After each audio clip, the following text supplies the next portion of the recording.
Cascading style sheet where we will continue cascading style sheet. Before that, just look out the programs. We are using CSS property. So by using CSS property, we have to write following programs. First of all, we use style tag. Here H2 is a selector. Color, background color is font weight, font style are a declaration. हम लोग आज जो भी topic देख रहे हैं उसके बारे में पहले क्लियर कर देती हूँ. CSS प्रॉपर्टीज जो मैंने लास्ट सेशन में कंटिन्यू किया था उसी को हम लोग कंटिन्यू कर रहे हैं. यहाँ पे CSS प्रॉपर्टीज हम लोग कैसे कैसे यूज कर सकते हैं.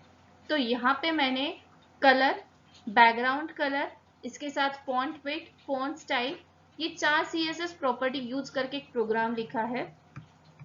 स्टाइल टैग हेड में है, इसका मतलब ये प्रोग्राम कौन सा है, इंटरनल का. इनलाइन का होता तो स्टाइल टैग बॉडी में होता. ये प्रोग्राम है इंटरनल कास्केडिंग स्टाइल शीट वाला. ओके, तो हमने यहाँ पे H2 यानी हेडिंग 2 को मैंने प्रॉपर्टीज दी है. कौन सी, पहला प्रॉपर्टीज जो भी मैं फॉन्ट लिखूंगी उसका कलर क्या रहेगा, रेड. इसके अलावा मेरा बैकग्राउंड कलर रहेगा पिंक. जो भी मैं फॉन्ट लिखूंगी उसका वेट रहेगा 300. उसके बाद फॉन्ट का स्टाइल रहेगा इटैलिक. अब यहाँ पे देखते हैं कि बॉडी में ऐसे H2 के सामने हमने क्या लिखा है, कास्केडिंग स्टाइल शीट. तो ये सारा जो स्टाइल प्रोवाइड होगा वो किसको हो रहा है, H2 को, क्योंकि हमने यहाँ पे H2 को ही स्टाइल प्रोवाइड किया है. मैंने बॉडी में बी टैग के सामने गुड मॉर्निंग लिखा है, मगर गुड मॉर्निंग को यहाँ स्टाइल प्रोवाइड होगा क्या, नहीं. सो आउटपुट देखते हैं. देखो, कास्केडिंग स्टाइल शीट को ही बैकग्राउंड, कास्केडिंग स्टाइल शीट का बैकग्राउंड देखो यहाँ पे पिंक है. इसके अलावा कास्केडिंग स्टाइल शीट का फॉन्ट कलर है रेड, फॉन्ट साइज यानी फॉन्ट वेट है 300 और फॉन्ट स्टाइल है इटैलिक. इसके बाद गुड मॉर्निंग मैंने एज इट इज बोल्ड में लिखा है तो वो एज इट इज बोल्ड में ही आया है. उसके बाद मैंने और दूसरे स्टाइल प्रॉपर्टीज यूज किए हैं. Text decoration underline, text align centre, font family Algerian, font size 60 pixel. किसको स्टाइल प्रोवाइड की है, पी. पी क्या है, सिलेक्टर. पी के सामने कर्ली ब्रैकेट में जो भी डेटा है उसको हम लोग बोलते हैं डिक्लेरेशन. तो पी में मैंने बॉडी में पी में क्या लिखा है, this paragraph giving an explanation about CSS. तो आउट देखते हैं. देखो, जो भी डेटा है उसका टेक्स्ट अलाइन सेंटर आया. इसके बाद मैंने जो भी प्रॉपर्टीज इसको दिए हैं वो सारे इसमें आ गए. जैसे मैंने अंडरलाइन प्रॉपर्टीज यूज की थी तो वो सारी प्रॉपर्टीज इसमें इंक्लूड हुए हैं. नेक्स्ट इस पे देखते हैं. अब यहाँ पे मैंने स्टाइल टैग मैंने हेड में यूज किया है. H3 को स्टाइल प्रोवाइड किया है. कौन सी स्टाइल प्रोवाइड की है, letter spacing, padding, border, margin left, background image. अब लेटर स्पेसिंग जो भी डेटा लिखूंगी उसमें लेटर स्पेसिंग कितना रहेगा, 5 पॉइंट्स का. पैडिंग यानी दो वर्ड के बीच में स्पेस कितना रहेगा, 30 पिक्सल का. अब इसमें जो भी डेटा लिखूंगी उसको बॉर्डर आएगी वो भी डबल, उसका मार्जिन रहेगा लेफ्ट और एक बैकग्राउंड इमेज मैंने इनको प्रोवाइड की है. तो H3 में मैंने लिखा है ऑनलाइन वीडियो लेक्चर. तो इसका आउटपुट देखते हैं. देखो, हर इसमें स्पेसिंग आई है, लेफ्ट से मार्जिन आई है, हर लाइन वर्ड के बीच में पैडिंग दिख रही है और बैकग्राउंड इमेज दिख रहा है. तो ये सारे CSS प्रॉपर्टी हमने लास्ट लेक्चर में देखे हैं. स्टिल इस लेक्चर में एक रिवीजन के तौर पे मैंने लिए हैं. अब देखते आगे. CSS ID selector. जब भी हम लोग CSS ID selector word use करते, ID यानी यूनिक रहता है. और ये स्पेसिफिक एलिमेंट कब यूज होता है कि मुझे एक ही इसको प्रोवाइड या फिर एक ही यानी प्रोग्राम में मुझे एक ही जगह स्टाइल प्रोवाइड करना है तो मैं ID यूज करती हूँ. अब एक प्रोग्राम में हम लोग 2 बार ID नहीं यूज कर सकते. एक प्रोग्राम में हम एक ही बार ID यूज कर सकते. जब भी हम लोग ID डिक्लेयर करते हैं अपने प्रोग्राम में तो उसको डिक्लेयर करते हैं हैश के नाम से. कैसे देखते हैं.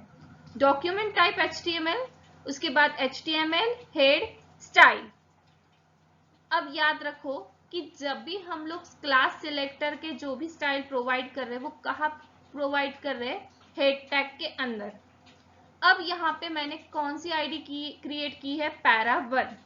जो भी डेटा लिख रही हूँ उसका अलाइनमेंट क्या है, सेंटर, उसका कलर क्या है, ब्लू। तो यहाँ पे मैंने स्टाइल खत्म कर दिया है। बॉडी में मैं जहां स्टाइल प्रोवाइड करना चाहती हूँ, प्रोग्राम में एक बार अगर मैं स्टाइल प्रोवाइड करना चाहती हूँ तो मैं क्या यूज करूंगी, आईडी। अब आईडी का नाम क्या है, para1। हेलो स्टूडेंट्स, तो जो भी para1 के स्टाइल्स है वो किसको प्रोवाइड होंगे, हेलो स्टूडेंट्स को। अब नीचे पैराग्राफ में मैंने P के सामने, P stands for paragraph, this is paragraph will not be affected. अब इस जो पैराग्राफ को है स्टाइल प्रोवाइड होगी क्या, नहीं, क्योंकि हमने स्टाइल सिर्फ हेलो स्टूडेंट को प्रोवाइड की है। ओके, तो इसका आउटपुट देखते हैं। देखो हेलो स्टूडेंट, यहाँ पे इसका कलर चेंज हो गया, इसका टेक्स्ट अलाइन सेंटर हो गया, बट नीचे जो डेटा है वो एज इट इज प्रेजेंट हुआ है। अब आते हैं क्लास सिलेक्टर। अभी आईडी हम लोग एक ही बार यूज कर रहे हैं प्रोग्राम में, क्लास क्लास में 2 बार यूज कर सकती हूँ, 3 बार यूज कर सकती हूँ। ओके, अगर मुझे प्रोग्राम में स्टाइल 2-3 बार प्रोवाइड करनी है तो मैं क्लास यूज कर सकती हूँ। अब जब भी हम लोग क्लास यूज करते हैं प्रोग्राम में तो किससे स्टार्ट करते हैं, डॉट से। आईडी हम लोग स्टार्ट कर रहे थे हैश से, अब क्लास किससे स्टार्ट कर रहे हैं, डॉट से। तो कैसे करेंगे, जैसे यहाँ पे dot intro text align centre colour blue, यहाँ पे स्टाइल क्लोज कर दिया और हेड क्लोज किया। h1 class intro heading is blue and centre align, again मैंने P को भी सेम स्टाइल प्रोवाइड की है। अब सेम स्टाइल मुझे हर जगह प्रोवाइड करनी है, यानी क्लास प्रोग्राम में 2-3 जगह प्रोवाइड करनी है, तब मैं क्लास यूज करूंगी। बट एक ही बार मुझे प्रोवाइड करना है स्टाइल तो मैं क्या करूंगी, आईडी यूज करूंगी। मुझे 2 बार या 3 बार प्रोवाइड करनी है तो क्लास। आईडी के वक्त हम लोग जब भी स्टाइल प्रोवाइड करते हैं तब हैश से स्टाइल क्रिएट करते हैं। क्लास में जब भी हम लोग स्टाइल प्रोवाइड करते हैं तो डॉट से स्टाइल यानी स्टार्ट करते हैं, डॉट इंट्रो। यहां पे मैंने टेक्स्ट अलाइन सेंटर दिया है कलर ब्लू, तो मैं जहां जहां क्लास कॉल करूंगी वहां वहां उसके स्टाइल्स प्रोवाइड होंगे। जैसे this heading is blue and centre align, इसको भी स्टाइल प्रोवाइड होगा। इसके साथ this paragraph blue and centre align, इसको भी स्टाइल प्रोवाइड होगा। आउटपुट देखो, दोनों को स्टाइल प्रोवाइड हुआ है। फर्स्ट यहाँ H1 होने के कारण उसको हेडिंग बड़ा दिख रहा है, दूसरा नॉर्मल पैराग्राफ होने के कारण छोटा दिख रहा है, बट दोनों का कलर ब्लू है, दोनों का टेक्स्ट अलाइन सेंटर है। तो दोनों को जो हमने स्टाइल प्रोवाइड किया है वो दोनों को प्रोवाइड हुआ है। दोनों का डिफरेंस समझ में आया, आईडी और क्लास क्यों दोनों अलग है, या फिर हम लोग आईडी कब यूज कर सकते हैं, क्लास कब यूज कर सकते हैं। मुझे प्रोग्राम में सिर्फ एक ही बार स्टाइल प्रोवाइड करना है तो मैं एक यूनिक स्टाइल प्रोवाइड करना है तो मैं क्या यूज करूंगी, आईडी। बट सेम स्टाइल मुझे प्रोग्राम में 2 या 3 बार प्रोवाइड करना है तो मैं क्या यूज करूंगी, क्लास। अब आते हैं नेक्स्ट, इसमें class selector for specific element. अब मुझे स्पेसिफिक एलिमेंट को ही क्लास प्रोवाइड करना है तो कैसे कर सकती हूं। अब मैंने यहाँ पे डिक्लेयर किया कि P को ही स्टाइल प्रोवाइड करना है, ठीक है, स्पेसिफिक एलिमेंट को ही स्टाइल प्रोवाइड करना है तो P डॉट इंट्रो। आप यहाँ पे अगर स्पेसिफिक एलिमेंट के लिए यूज कर रहे हो तो हैश इंट्रो भी यूज कर सकते हैं, बट मुझे क्लास यूज करके अगर स्पेसिफिक एलिमेंट को ही स्टाइल प्रोवाइड करना है तो मैं कैसे लिखूंगी, P डॉट इंट्रो।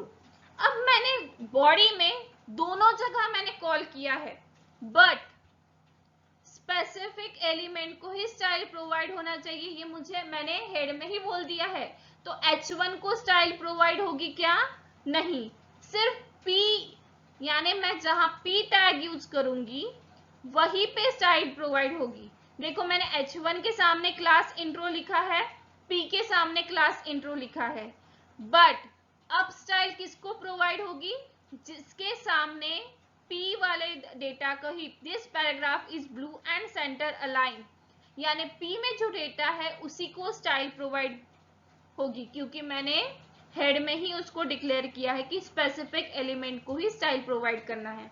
अब ये कब आता है, जैसे मैंने पेज तो बना लिया है, बट आफ्टर पेज, जैसे मैंने पेज देख लिया मगर उसके बाद मुझे ऐसा लगा कि इस पेज की कोडिंग तो ठीक है मगर मुझे स्टाइल मैंने 2-3 जगह प्रोवाइड की थी मगर एक ही जगह प्रोवाइड करना है। इन दैट केस मैं उसको चेंज करके p.intro कर सकती हूँ। ओके, आउटपुट देखो, this heading is not affected, this paragraph is blue and centre align. तो हेडिंग को वो उसने अफेक्ट किया क्या? नहीं। उसने अफेक्ट किसको किया? सिर्फ जहां पे मैंने P लिखा था वहां पे ही। ओके, तो तीनों का डिफरेंस समझते हैं। ID, class, specific selector, specific class selector. ID एक यूनिक प्रोग्राम में एक यूनिक जगह मुझे स्टाइल प्रोवाइड करना है तो मैं क्या करूंगी? आईडी यूज करूंगी। आईडी जब भी यूज करती हूँ तो वो कहां से स्टार्ट होता है? हैश के साथ। अगर प्रोग्राम में मुझे 2-3 जगह स्टाइल प्रोवाइड करना है तो मैं क्या यूज करूंगी? क्लास। सेम स्टाइल प्रोवाइड करना है तो मैं क्लास यूज करूंगी। बट मुझे प्रोग्राम में एक ही जगह मुझे स्टाइल प्रोवाइड करनी है तो मैं क्या करूंगी? मैंने बाकी जगह स्टाइल प्रोवाइड करने का सोचा था बट अब मुझे एक ही जगह प्रोवाइड करना है तो मैं प्रोग्राम में जाऊंगी, उसके सामने स्पेसिफिक एलिमेंट दूंगी, उसी को स्टाइल प्रोवाइड करना है। तो अब मैंने जिसके सामने स्पेसिफिक एलिमेंट लिखा है यानी मैंने P लिखा है, H1 लिखा है, उसी को स्टाइल प्रोवाइड होगी। ओके, तीनों का डिफरेंस समझ में आ गया। अब चलते हैं नेक्स्ट पोर्शन में। यूनिवर्सल सिलेक्टर वर्ड में छुपा है कि ये क्या होगा? पेज के यूनिवर्सल जगह से स्टाइल प्रोवाइड करेगा। कैसे करेगा? यूनिवर्सल हम लोग जब भी स्टार्ट करते हैं तब मैं कौन सा सिंबल यूज करती हूँ? Star symbol. अब यहाँ पे मुझे कोई जरूरी नहीं कि मैंने यहाँ पे आईडी डिक्लेयर करना या फिर क्लास डिक्लेयर करना, कोई जरूरी नहीं। मैंने स्टार यूज किया, colour green, font size 20 pixel, बस। अब यहाँ पे मैं जो भी डेटा लिखूंगी बॉडी में उसको कलर ग्रीन और उसका फॉन्ट साइज 20 पिक्सल होगा। भले ही मैं आईडी डिक्लेयर करूं नहीं करूं तो भी मेरा डेटा का जो भी बॉडी में डेटा रहेगा उसका कलर ग्रीन और फॉन्ट साइज 20 पिक्सल रहेगा। ठीक है, जैसे मैं एक वेब पेज क्रिएट कर रही हूँ और इसमें मैंने स्टार लेके सारे स्टाइल प्रोवाइड कर दिए तो बॉडी में मैं जो भी डेटा लिखूंगी उसको सारे स्टाइल इंक्लूड कर लेगा। उसको बोलते हैं हम लोग यूनिवर्सल सिलेक्टर। चलो आउटपुट देखते हैं। तो सबका फॉन्ट साइज 20 पिक्सल है और सबका कलर ग्रीन है। भले ही यहाँ पे मैंने पायरा आईडी यूज किया मगर उसने एक्सेप्ट किया क्या? वो नहीं, इसने सबको सेम ही रखा है। तो जब मुझे आउटपुट या फिर जो भी स्टाइल सबको सेम प्रोवाइड करना है तो मैं क्या यूज करूंगी? यूनिवर्सल। अब जाते हैं ग्रुप सिलेक्टर। ग्रुप सिलेक्टर क्या है? ग्रुप सिलेक्टर यानी मैं जब भी स्टाइल प्रोवाइड कर रही हूँ तो मुझे एक स्पेसिफिक ग्रुप को स्टाइल प्रोवाइड करना है। तो कैसे प्रोवाइड कर सकते हैं? तो हम लोग देखते हैं ग्रुप सिलेक्टर। मुझे H1, P और H2 इन तीनों को स्टाइल प्रोवाइड करना है सेम। ठीक है, तो मेरे पास एक ऑप्शन है कि मैं क्लास हर जगह डिस्क्राइब करूं और दूसरा ऑप्शन है कि मैं पहले डिक्लेयर करूं कि मुझे किसको एक ही टाइम डिक्लेयर कर दिया कि मुझे H1 को भी देना है, H2 को भी देना है और P को भी देना है। ठीक है, text align centre colour blue. अब H1 को जो डेटा मैंने हेलो हेडिंग H1 लिखा है तो इसका क्या होगा? Text align centre colour blue. H2 उसका भी hello heading 2 text align centre colour blue. P का भी सेम है, text align centre colour blue.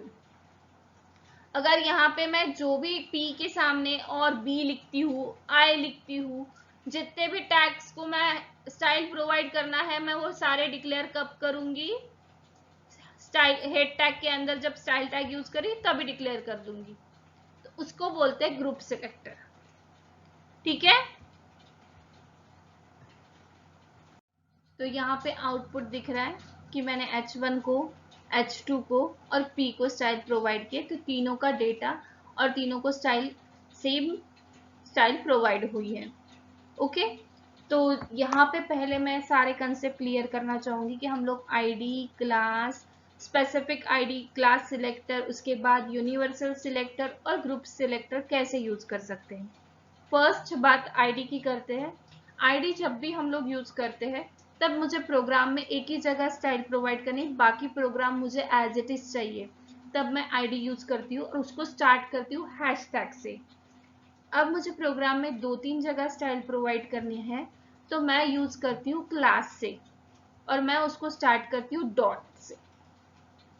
अब मुझे प्रोग्राम लिखने के बाद याद आया कि मैंने 2-3 जगह स्टाइल तो प्रोवाइड की है, मगर कुछ स्पेसिफिक एलिमेंट को ही स्टाइल प्रोवाइड करना है, तो मैं अगेन प्रोग्राम में जाऊंगी और एक स्पेसिफिक एलिमेंट को ही स्टाइल प्रोवाइड करूंगी।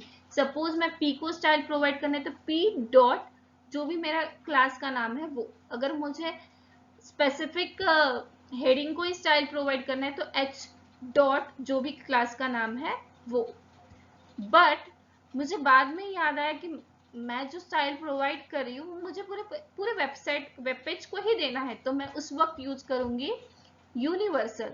यूनिवर्सल स्टार्ट होता है स्टार के साथ, बट अब मुझे हर जगह क्लास लिखना या फिर जान पे आ रहा है, तो मैं क्या करूंगी, जितने को स्टाइल प्रोवाइड करना है अब तो सेम ही स्टाइल प्रोवाइड करना है, H1, H2, P, B, I, उनको सीधा मैं जब स्टाइल टैग यूज कर रही हूँ उसी में डिक्लेयर करूंगी, तो उसको बोलते हैं group selector. First ID start होता है हैश के साथ, क्लास स्टार्ट होता है डॉट के साथ, उसके बाद यूनिवर्सल स्टार्ट होता है स्टार के साथ। अब तीनों का डिफरेंस, आईडी, क्लास, यूनिवर्सल और ग्रुप।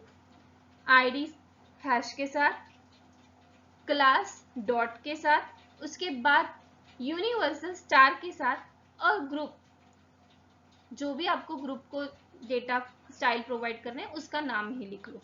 ओके, तो 4 टाइप है।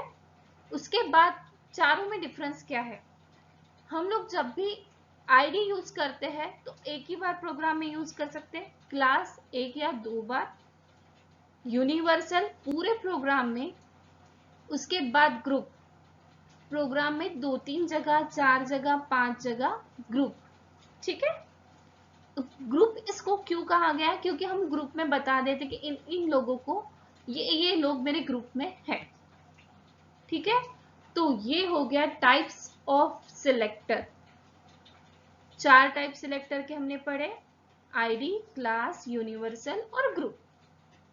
चारों के प्रोग्राम्स मैंने यहाँ पे शो किए जो आपको करके देखने हैं। अब आते हैं नेक्स्ट टॉपिक पे जो है पोजीशनिंग इन सीएसएस। जब हम लोग पोजीशन बोलते हैं तो बहुत सारे पोजीशन हम लोग प्रोवाइड करते हैं, जैसे मेरा टॉप का पोजीशन क्या रहेगा, बॉटम का पोजीशन क्या है, बॉटम से वो पेज के कितना पोजीशन उसको दिखाना है, या फिर राइट से पोजीशन कैसे देना है, लेफ्ट से पोजीशन कैसे देना है। इन सारी चीजों को जब सीएसएस प्रॉपर्टी हम लोग प्रोवाइड करते हैं तो उसमें पोजीशन प्रॉपर्टी भी हम लोग यूज करते हैं, जो बताता है कि आप जो भी डेटा डिस्प्ले कर रहे हो उसका पोजीशन क्या रहेगा। पोजीशन जब हम लोग डिक्लेयर करते हैं तो टॉप, बॉटम, राइट, लेफ्ट, इन सारी चीजों की पोजीशन प्रोवाइड करते हैं। तो पोजीशनिंग के 4 मेथड है, स्टैटिक, रिलेटिव, फिक्स और absolute. Static means by default जो सेटअप लेता है वो है स्टैटिक। रिलेटिव मीन्स थोड़ा बहुत मिलता जुलता। फिक्स यानी थोड़ा जो भी विंडो साइज है उसको फिक्स होने वाला। और एब्सोल्यूट यानी परफेक्ट मेजरमेंट। अगेन स्टैटिक यानी डिफॉल्ट साइज, रिलेटिव यानी जो भी आपका विंडो है या ब्राउजर है उससे रिलेटिव, फिक्स यानी जो भी ब्राउजर को है उसको फिक्स करना, उसके फिक्स साइज, और एब्सोल्यूट यानी मैंने परफेक्ट साइज दिया, इसी जगह वो डेटा प्रेजेंट होगा। स्टैटिक जो डिफॉल्ट है वो ले रहा है, रिलेटिव यानी जहां मैच हो रहा है वहां ले रहा है, फिक्स यानी जो भी आपका ब्राउजर है या जो भी आपका वेब पेज है उसको रिलेट फिक्स कर रहा है, और एब्सोल्यूट यानी जो आपने पॉइंट्स दिए उसको उसके ही जगह वो प्रेजेंट होना। कैसे, अब स्टैटिक पोजीशन में वो क्या ले रहा है, जो भी आप टॉप, बॉटम, लेफ्ट, राइट के जो भी वैल्यू दे रहे हो उससे उसको मतलब नहीं है। वो क्या करेगा, बाय डिफॉल्ट जो सेटअप है उसी को सेट करेगा और नॉर्मल पेज जैसे रन होता है या फिर फ्लो होता है वैसे ही वो फ्लो करेगा। चलो कोडिंग देखते हैं। HTML हेड स्टाइल, पोजीशन मैंने स्टैटिक ली है, बॉर्डर 3 पिक्सल सॉलिड, यानी मैंने बॉर्डर सेट की है 3 पिक्सल सॉलिड। पोजीशन स्टैटिक ली है तो मुझे टॉप बॉटम लेफ्ट राइट देने की जरूरत नहीं है क्योंकि वो बाय डिफॉल्ट ले रहा है। ठीक है, अब जो भी डेटा मैंने P में लिखा है, an element with position static is not position in any specific way, it is always position according to normal flow of page. तो स्टैटिक का मतलब क्या है कि मुझे टॉप बॉटम लेफ्ट राइट कोई चीजें देने की जरूरत नहीं है, वो बाय डिफॉल्ट जो सेटिंग है वो ले लेता है। चलो देखते हैं आउटपुट। तो यहाँ पे उसने बॉर्डर 3 पिक्सल दिया है और जो बाय डिफॉल्ट सेटिंग है उसने वो ली है। अब नेक्स्ट है फिक्स पोजीशन।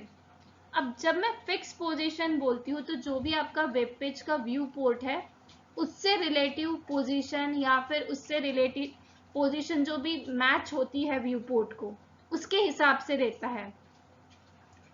अब वो सेम प्लेस पे रहता है, इवन इफ वो आप पेज स्क्रॉल करते हो तो भी उसका पोजीशन फिक्स रहेगा।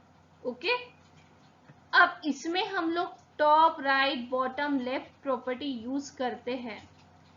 अब अगेन फिक्स हम लोग क्यों रखते हैं, स्टैटिक यानी बाय डिफॉल्ट, फिक्स यानी पेज स्क्रॉल होने के बाद भी वो उसी जगह फिक्स रहेगा, जो पोजीशन आपने उसको दी है उसी जगह फिक्स रहेगा, वो अपनी जगह छोड़ेगा क्या, नहीं, आपने जो जगह उसको दी है उसी जगह फिक्स रहेगा। देखो प्रोग्राम, अब यहाँ पे मैंने पोजीशन फिक्स बोला है, टॉप से उसको 50 पिक्सल दिया, राइट से उसको 5 पिक्सल दिया और जो भी हेडिंग है उसका कलर ब्लू कहा। अब यहाँ पे मैंने क्लास नीचे डिक्लेयर किया है class fix, this is the fix position element. Output देखो, ठीक है, बाकी डॉक्यूमेंट एज इट इज आया, बट जिसको मैंने डिक्लेयर किया फिक्स वो अपनी जगह फिक्स है। ओके, तो ये है स्टैटिक फिक्स। अब नेक्स्ट देखते हैं एब्सोल्यूट। एब्सोल्यूट क्या है, एब्सोल्यूट हम लोग जब भी बोलते हैं, अब फिक्स में डेटा फिक्स है बट एब्सोल्यूट में क्या होता है कि जो भी डेटा आप दे रहे हो उसके नियरेस्ट पोजीशन पे वो सेट करता है। अब जब भी आप पेज स्क्रॉल कर रहे हो या फिर डॉक्यूमेंट की बॉडी मूव हो रही है तो एब्सोल्यूट डेटा उसी जगह रहता है क्या, नहीं, वो भी मूव ऑन होता है। चलो देखते हैं प्रोग्राम। अब मैंने पोजीशन एब्सोल्यूट दिया है, लेफ्ट से 50 पिक्सल, टॉप से 150 पिक्सल। आउटपुट देखो, भले ही वो अपनी जगह फिक्स है। ओके, अब आते हैं रिलेटिव पोजीशन। रिलेटिव पोजीशन यानी क्या, रिलेटिव यानी इस पोजीशन को नॉर्मल पोजीशन भी बोल सकते हैं या फिर एडजस्टेबल पोजीशन भी बोल सकते हैं। नॉर्मल पोजीशन को एडजस्ट करना, तो इस टाइप का सेटिंग क्या करता है, टॉप बॉटम लेफ्ट राइट से रिलेटिव डेटा या फिर एडजस्ट करके नॉर्मल पोजीशन पे डेटा देता है। चलो कैसे, जैसे मैंने अब डॉट यूज किया है, फर्स्ट पोजीशन रिलेटिव, टॉप से 10 पिक्सल, राइट से 10 पिक्सल और जो भी डेटा है उसका कलर ब्लू। इसकी यहाँ पे मैंने क्लास डिक्लेयर किया है फर्स्ट, दिस इज हेडिंग। तो देखो उसने वहीं पे फिक्स लिया है, मैंने टॉप से बॉटम से जो भी दिया उससे रिलेटिव उसने सेट कर लिया है खुद के। तो आज के लाइव रिकॉर्डिंग के बाद या फिर आज का वीडियो देखने के बाद आपके पास बहुत सारे क्वेश्चन होंगे जो हम लोग देखेंगे लाइव सेशन में। तो आज का वीडियो पहले अच्छे से देख लो और जो भी क्वेश्चन है आपके रेडी रखो, हम लोग लाइव सेशन में उसको क्लियर कर लेंगे। Okay students, thank you.